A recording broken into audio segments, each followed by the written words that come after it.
আজ এরা তো অনেকদিন খাইলাম, বাই জীবনটা চলো আর একটা রাস্তা বাড়ি করলাম। শুনছি আমার মামু বিলে গটক, শুনছি বড় লোক মাইয়ারে বিয়া শাদী করলে বসে বসে খাওয়ান যা।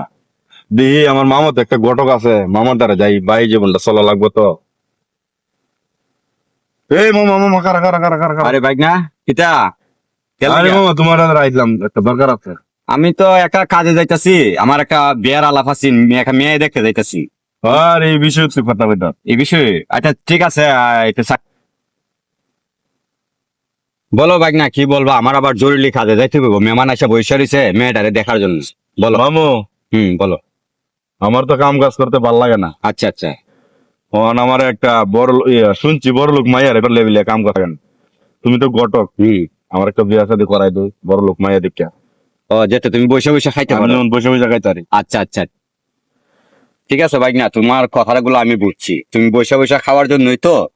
ঠিক আছে, আমার হাতে একটা মেয়ে আছে, মেয়ের নিজের বাড়ি, এই যে বাড়িটা, হ্যাঁ এই বাড়িটা। তো মেয়েটার মানে তুমি বসে বসে খাইতে পারবা, কিন্তু মেয়েটার একটা পাও নাই। কথাটা বুঝছো? তুমি তো বসেই খাইতে চাও, তাহলে তুমি বসে খাইতে পারবা। এই যে এদিকে হ্যাঁ বাপের নিজের জায়গা, হ্যাঁ তার নামে লেখা দিছে, কোনো টেনশন নাই।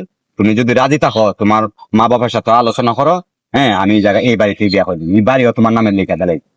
মামু বলো, আর বাড়ায় লাভ নাই। তুমি তো আমার মামু ওই না, তুমি আমার খাও না দাও হাত না দাও, তুমি আমার এই বিয়াটা করাই দিলাম, যেমন আমি সারা জীবন বয়ে বয়ে খাইতারি। আচ্ছা, কান কিরকম দেখছো?